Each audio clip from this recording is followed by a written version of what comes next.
Pemirsa, tentunya masih bersama dengan kami dalam Berita Lampung. Bagi Anda yang baru saja bergabung, kami akan menyajikan kembali berita utama pada pagi hari ini.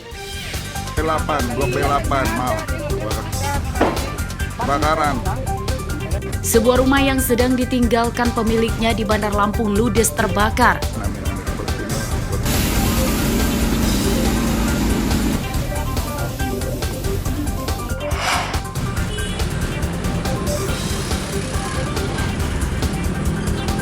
Kelangkaan solar kian parah, antrian truk di SPBU mengular hingga malam hari.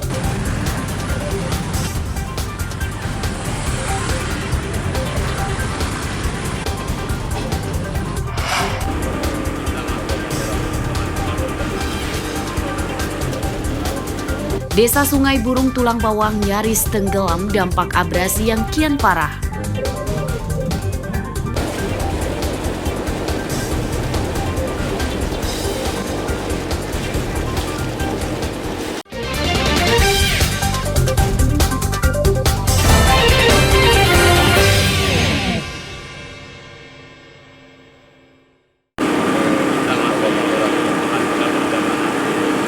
Desa Sungai Burung di Kecamatan Bente Teladas Tulang Bawang terancam tenggelam dampak abrasi sungai.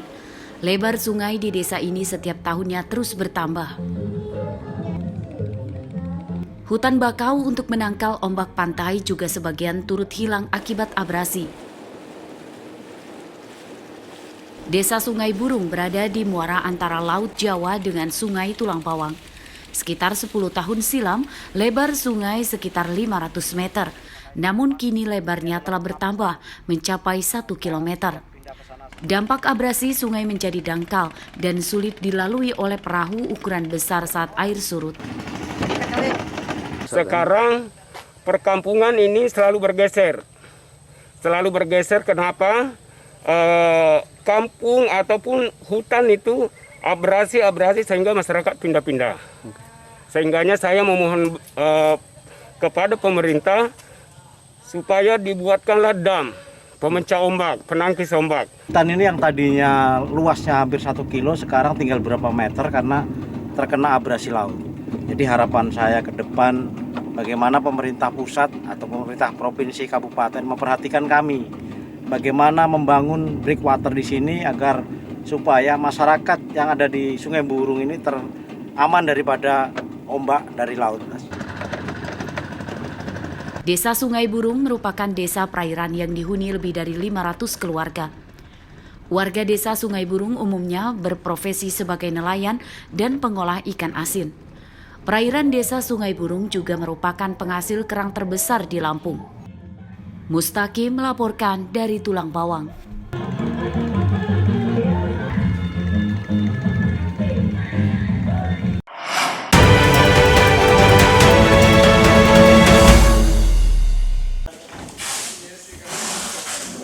Truk box yang mengangkut surat suara pemilu 2024 Senin siang tiba di gudang KPU Waikanan. Total surat suara yang diterima KPU Waikanan lebih dari 1 juta lembar yang terdiri dari surat suara pemilihan anggota DPR RI, DPRD Provinsi, dan DPRD Kota. Sementara untuk surat suara calon presiden dan wakil presiden serta DPD RI belum didistribusikan dari KPU Pusat. Pengiriman hingga bongkar muat surat suara ini dikawal ketat polisi. Oleh KPU, surat suara kemudian disimpan di dalam gudang sebelum disortir dan dilipat. Kita sudah melakukan perakitan kotak suara yang sebanyak 7.700 lebih dan juga telah kita lakukan sortir beberapa alat kelengkapan TPS mulai dari tinta, bantalan dan alat coblos, segel plastik serta tanda pengenal KPPS. Melaksanakan amanah dari pasal 101 Undang-Undang Nomor 7 Tahun 2017, bahwasanya kami melakukan pengawasan mulai dari pengadaan sampai dengan pendistribusian. Kemarin pengadaan juga kita melakukan pengawasan di Jakarta berkaitan dengan surat suara, dan pengawasan juga kita lakukan di 2 gudang logistik yang ada di Kabupaten Waikanan, ada di samping KPU Kabupaten Waikanan, dan gudang 2-nya ada di sini, dan kita melakukan pengawasan. Sebelumnya, pada pengiriman tahap pertama dan kedua, KPU Waikanan telah menerima logistik kotak suara bilik suara, alat pencoblosan hingga segel. Ardio Haba melaporkan dari Waikadan.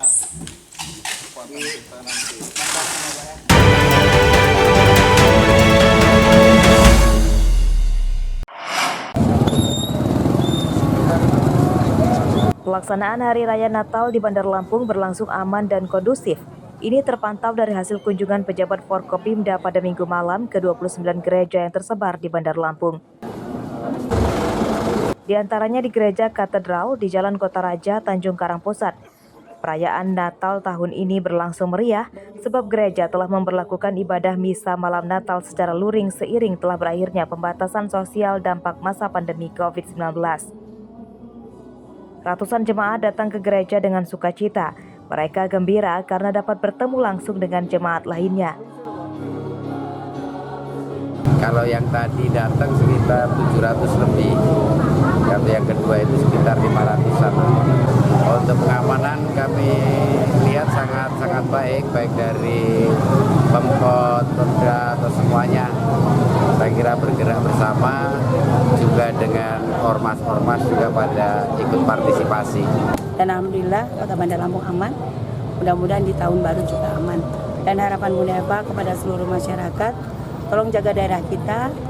Kita sebagai tuan rumah yang baik dan siapapun yang datang, insya Allah semua bikin Kota Bandar Lampung berkah. Misa malam Natal di gereja dijaga oleh polisi, tentara, dan linmas. Jemaat yang akan masuk gereja diperiksa barang bawaannya untuk mencegah gangguan keamanan dan ketertiban masyarakat. Jeffrey Arifin melaporkan dari Bandar Lampung.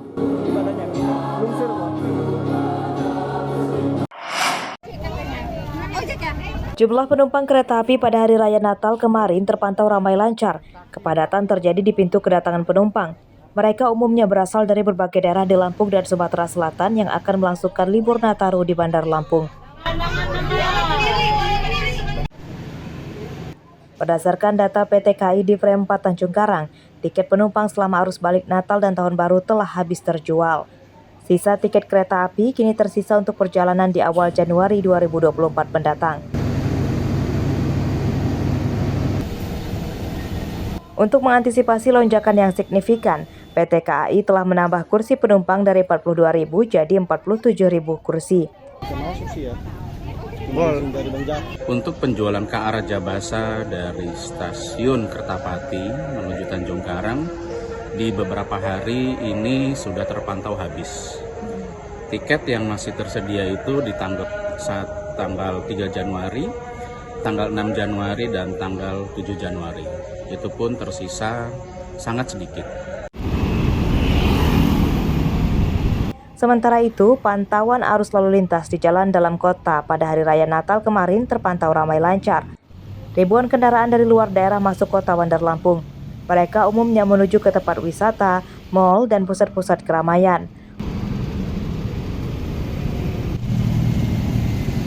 Untuk mengatur lalu lintas, aparat gabungan dari polisi hingga Dinas Perhubungan mendirikan pos PAM dan pos pelayanan di lokasi rawan macet. Tadi siang sudah ada rapat koordinasi ya Mas Nataru yang diprakarsai oleh kawan-kawan selintas sektoral dari Polresta, dari Pol PP, dari TNI juga. Jadi kita punya 7 pos pelayanan pengamanan itu.